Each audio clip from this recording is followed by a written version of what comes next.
Hi friends, your pal Scott Garibay, and today we're going to talk about Dungeons & Dragons, we're going to talk about Stranger Things, and we are going to talk about bleed, which I think is a fascinating subject. So let's dig into this. All right, so um, you know what D&D is, you know what Stranger Things is. Let's talk about bleed. So bleed is this idea that you are actually, bleed is how we talk about it today, right? Bleed is the modern term of saying, hey, where do you end and your player character begin, right? Are they mixed? Have you invested, literally poured yourself into your player character? Or have you poured your player character back into yourself, like where they are bleeding into each other, right? Like where you can't tell what's real and what's Dungeons and Dragons, right? Um, and and and this term, we discuss it openly today. You know, you'll find 100 Reddit posts on bleed, right? But in the early 80s, this was not discussed on Reddit posts. This was terrifying mothers all across America, and they were like, "We think our kids are going to jump into Dungeons and Dragons, and they're not going to be able to tell where they end and where their player characters begin." And everybody laughed at them, right? But this is really fascinating. Now, you know, the last 10 years of Dungeons and Dragons are an incredible time in Dungeons and Dragons history. I call it the Stranger Critical Dragons era.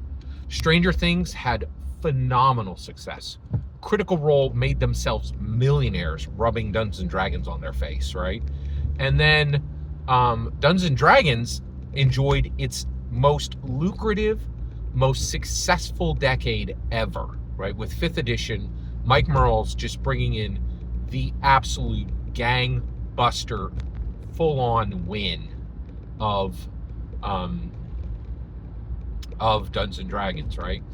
And so Stranger Things comes in, and what's really interesting is we now watch this Stranger Things. And by the way, I'm rewatching Stranger Things probably for about the 4th time, I think, a full sweep through, and I'm getting ready for Stranger Things season 5. It's not just me; literally millions of Americans every week are rewatching Stranger Things right now. This is going to be one of the biggest intellectual property events ever. It will dominate, right? Dungeons and Dragons will dominate the 2025 American holiday winter holidays. It will dominate the it will actually dominate Thanksgiving, Christmas, and New Year's. They own them all, right? Like, they're going to be dropping new content on each one of those. And I'm not kidding. All over our country, literally hundreds of thousands of families will be like, "Hey, why aren't you eating turkey?" And they're like, "Are you kidding me? That, you know, four episodes of Stranger Things just dropped." This is going to be historical, like at a level we've never ever seen before. And what's interesting is now we literally laughed at those moms, and people still laugh at those moms today.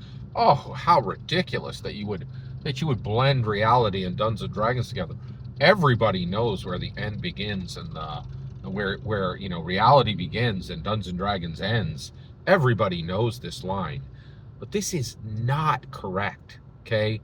Like, Gary Gygax trolled the entire world in 1983, saying, "Oh, are you mothers worried that your kids will get lost in Dungeons and Dragons and never be able to find their way back? I'm going to make an animated cartoon about your kids falling into Dungeons and Dragons and literally never finding their way back," right? And then you're like, "Oh, well, that was just Gary." Nope. In 2016, okay, on June 15th, 2015, Hasbro signed off, right? Like, they, well, actually, they might have signed off later, right? That actually, I'll bet the Duffer Brothers just brought it out, and then Hasbro signed off years later. But they were like, "Oh yeah, of course, this is how we want Dungeons and Dragons depicted." And Mike Wheeler, Dustin Henderson, Lucas Sinclair, and Will Byers, they clearly had extensive bleed. They were building their Dungeons and Dragons world, and they were structuring their entire friendship column, their friendship relationships, by what they were learning in the Dungeons and Dragons world, not in the real world, right? There's a scene where Mike Wheeler gets upset with Lucas Sinclair, and he pushes him because Lucas does not trust 11, right? And he was right. 11 was lying to them, right? And Mike Wheeler pushed him. He attacked him. He physically attacked him, right? And Lucas Sinclair comes back and he says, you have to apologize. And he doesn't say apologize.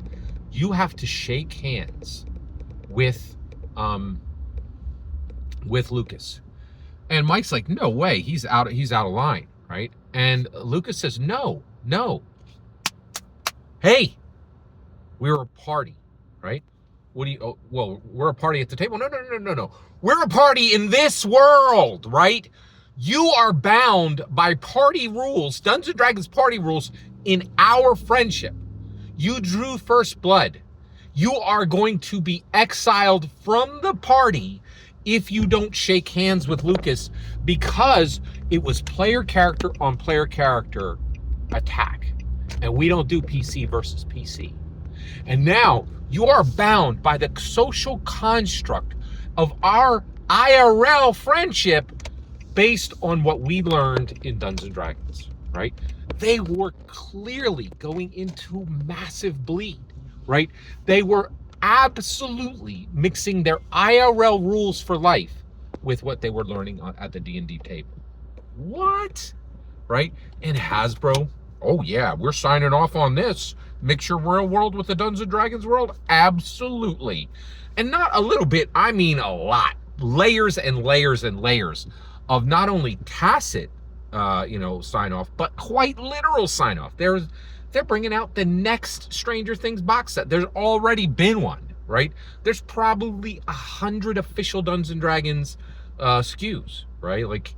And there are other intellectual property. There, like Lego has Stranger Things and Dungeons & Dragons, and then Lego's like, well, of course we already have Stranger Things. Of course we'll bring Dungeons & Dragons in. How are you going to play Dungeons & Dragons? How are you going to use your Lego Stranger Things set if you don't have canon D&D characters, right? Like, the mix is astonishing, but like the bleed exhibited in Stranger Things season 1, right? And it only gets worse through all the seasons, right?